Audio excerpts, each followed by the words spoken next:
Good evening, everyone. We are Team High Performance presenting our final project today. My name is Hina Habib, and I have Frank Berry and Juan Almada, other team members presenting with me today. So our first slide is about the scope of this project, and it says that does the formal education level of management staff in small to medium organization lead to the development of a HPO? So our research project will compare the effectiveness and the rate of success of small to medium enterprises in which owners, managers, possesses a formal education to those who do not. Effectiveness and success will be analyzed by using data collected from questionnaire completed by SMEs. The data from the questionnaires will be broken down into different categories that define that success is, what success is, and how they correlate to Wall's 5 factors of high-performing organizations. We, Team High Performance, believe that the small to medium SMEs who have leaders that possesses a formal education will have a greater positive impact on the enterprise versus those who do not. So the reason we picked up this topic also is to see, of course, the correlation between the formal education level and the small business organization's performance. And being a college student, every one of us is curious to find out if there is a benefit to acquire the formal education, as most of the students are investing a large amount of time and money into it. The data that was collected and used to prove our hypothesis was 174 surveys that were collected. Out of those surveys, consisted of 83 questions. Now, there was an error on the data table that we found on subgroup 121, question 46. A number 7 was added to the original number 7, which skewed the data. Although we did remove that 7 from that box, we are not sure if that caused another issue for another question. Okay, but some of the themes regarding the questions that came about were the use of social media, the size of the organization, the type of formal education individuals received, and also the kind of business, as well as gender. Okay. Respondents were separated into 3 different groups for our data analysis. Group 1 consisted of individuals with no degrees, a high school diploma, and an associate's degree. Group 2, all individuals had a bachelor's degree, and Group 3, individuals had a master's degree or other. PEST analysis. The term PEST stands for political, legal, economic, social, technological, and environmental. It is a study or analysis conducted to provide future business investors or individual information relating to the business environment. The PEST outlines possible opportunities and outlines key factors that can lead a new business to success or failure. So PEST is framework that is used to analyze external factors that may impact future businesses. PEST framework allows organization to get answers to the questions such as, what is the political situation of the country and how can it affect the industry? What are the prevalent economic factors? Number 3 is, how much importance does culture have in the market and what are its determinants? What technological innovations are likely to pop up and affect the market structure? Are there any current legislations that regulate the industry, or can there be any change in the legislations for the industry? And last one is, what are the environmental concerns for the industry?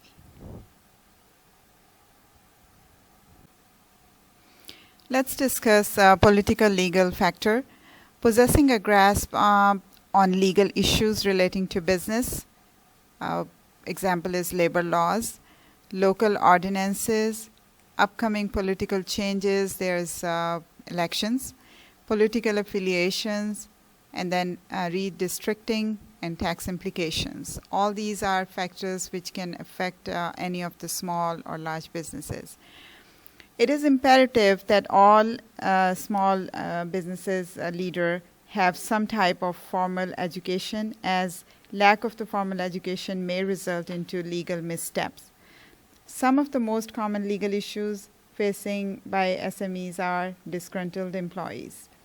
If leadership management team doesn't possess formal education in areas of business or business laws, disgruntled employees can significantly impact SME's operation. If the SME's management group doesn't have formal education to rely on, it can lead to a leader to wrongfully terminate an employee or improperly create a policy that is wrong and illegal.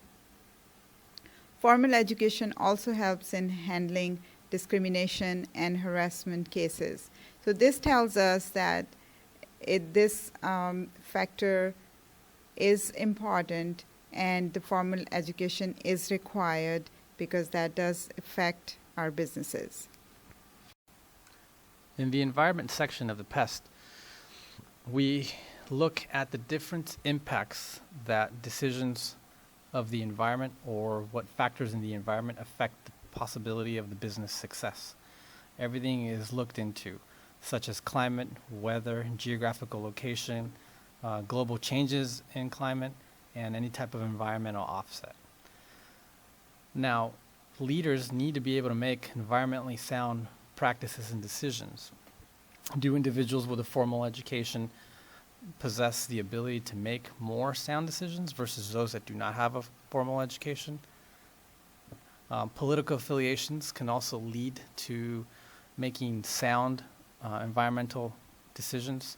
For example, if there is a political party or someone affiliated with a political party that doesn't firmly believe in environmental change or how environment affects business, it could lead the business to an unsuccessful path. Global outlook as well is another point, that if there is the notion of global warming increasing and there's going to be different factors affecting areas of production or raw materials, it could significantly affect that business. And also the scarcity of raw materials tied into possible global outlook. If there is a product that the business wants to start producing, but there is a lack of raw materials, then it's going to create an issue for that business for them to be successful. Now, do individuals who have a formal education have a stronger ability to make those decisions? That is something that with the analysis we will look into. Social factors. Social factors including cultural aspect and health consciousness, population growth rate, age distribution, career attitudes, and emphasis on the safety are huge nowadays to affect any business. These social factors include current social behavior, which further includes consumer trends and social media. The second one is diversity, which is culture, and the third one is engagement. Talk about current social behaviors. That is important, and businesses needs to keep track of consumer trends and social media. The second one, where businesses needs to understand different cultures so they can reach every audience. The third one is engagement, where any business needs to make sure how they approach the community and interact with them, and basically reaching their audience. When we talk about the formal education in relation to the social factors, formal education does affect, because by getting a formal education, businesses or the managers, they can practice the critical thinking, which is required to deal with all the trends and changes and the diversifications and make proper decisions.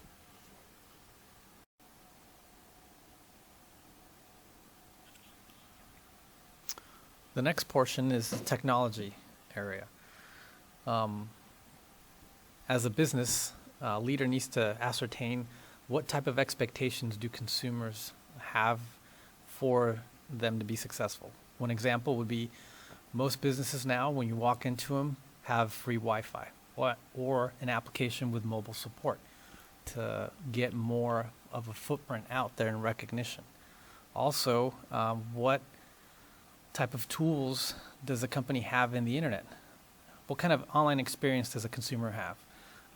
The internet has made customers be available worldwide. You're not specific to one region, but you can have an impact from very different locations throughout the world, throughout the country, throughout the state. As well as mobile devices. Most people do a lot of their interactions with businesses, be that shopping, reviews, through their mobile device. And a mobile device has no end time. They can be used anywhere, and they can be used at any time. In the next slide, we're going to discuss the economic outlook relating to the pest. So in the economic section, we're looking at what current economic state the region or the local community is in. Business leaders have to be able to see if it's going to be a fruitful business venture. If the economy in that area is not doing very well, then the chances are the business is going to be successful or very low. They have to look also at the future economic conditions. Is there going to be an increase or decrease in taxation? Are new laws going to be put in? Or is a part of town or state region in possible recession? The country could be recession. They also have to look in inflation. Looking at that, all those factors, consumer spending, is that up? Is it down? Is there a trend? What kind of market trends are coming or happening at the time? Individuals with a formal education theoretically have gone through courses in either economics, accounting, where they know and understand the basics of an economic environment.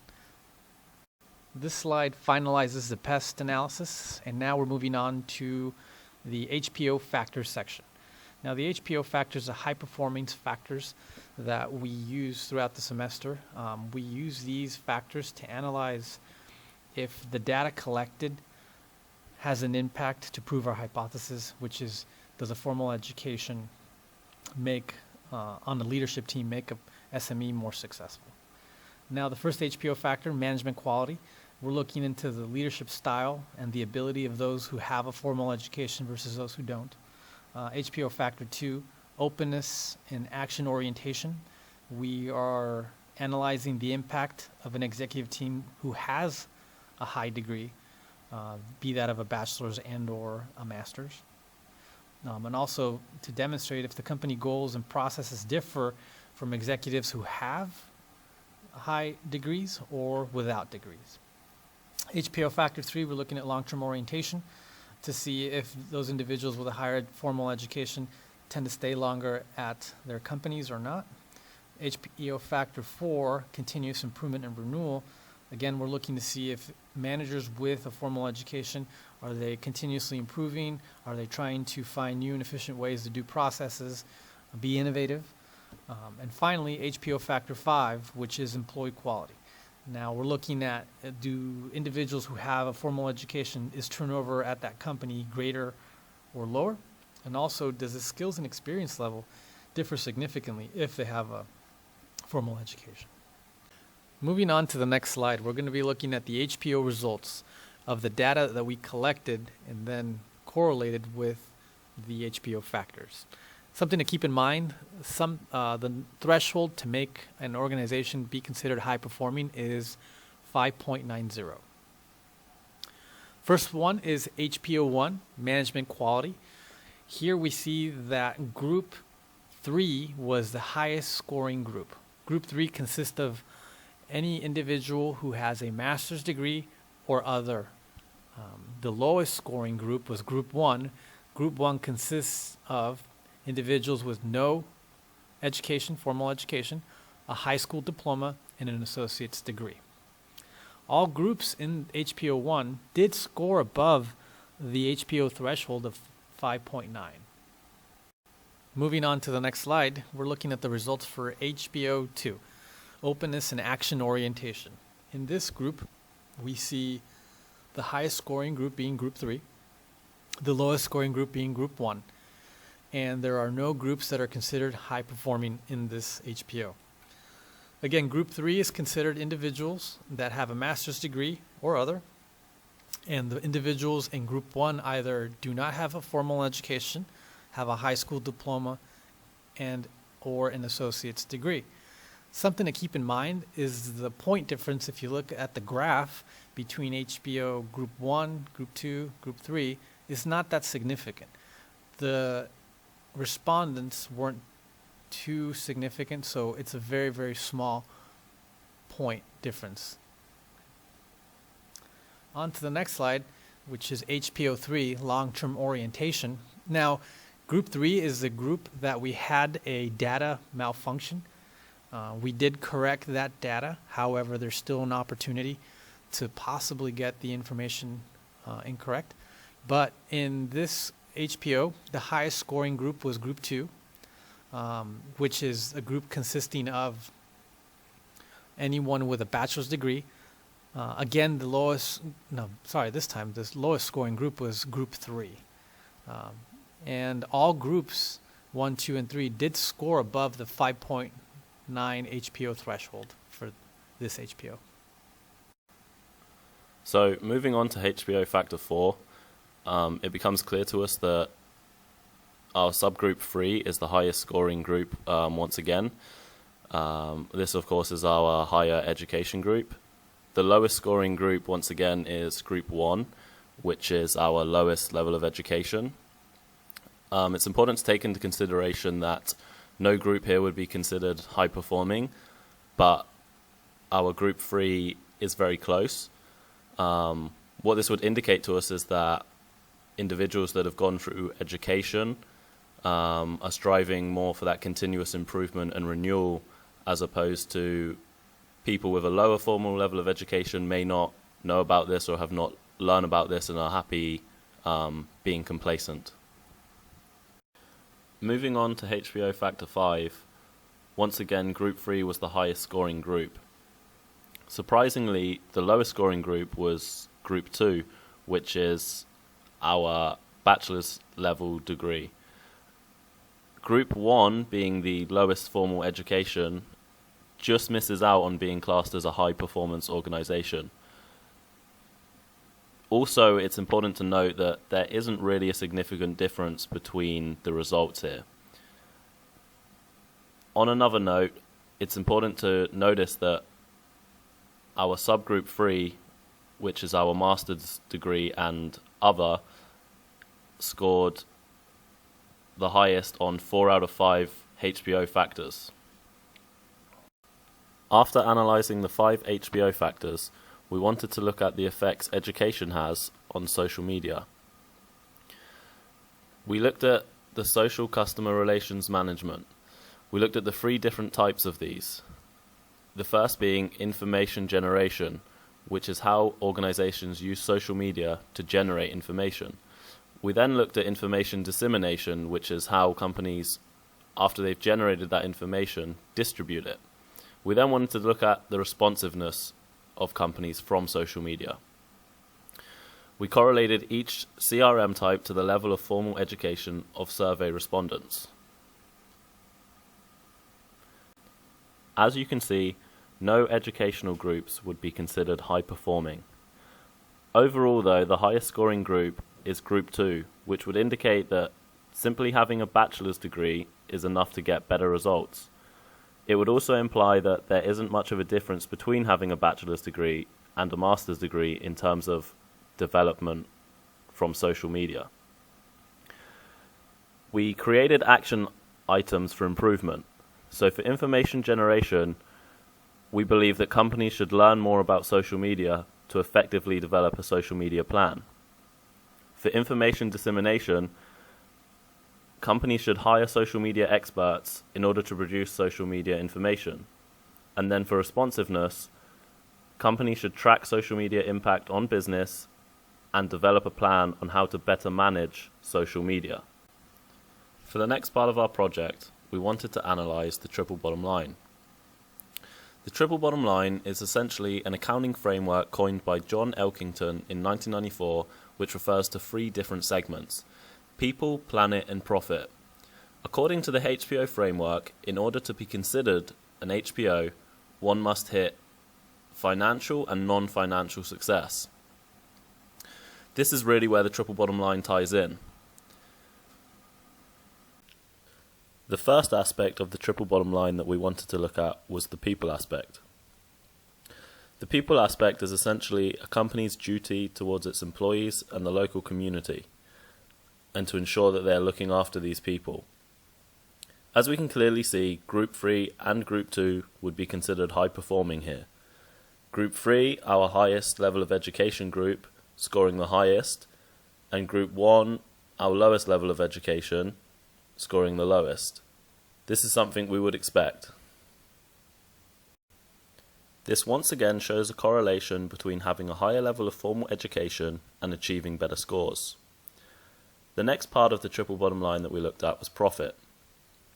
As you can see, Group 2 was our highest scoring group here, Group 2 being the group of bachelor's level degrees. The lowest scoring group is our lowest level of education. It's important to note here also though that no group would be considered high performing. This would once again imply that having some kind of higher level of education results in having better scores. The next and final part of the triple bottom line that we examined was Planet.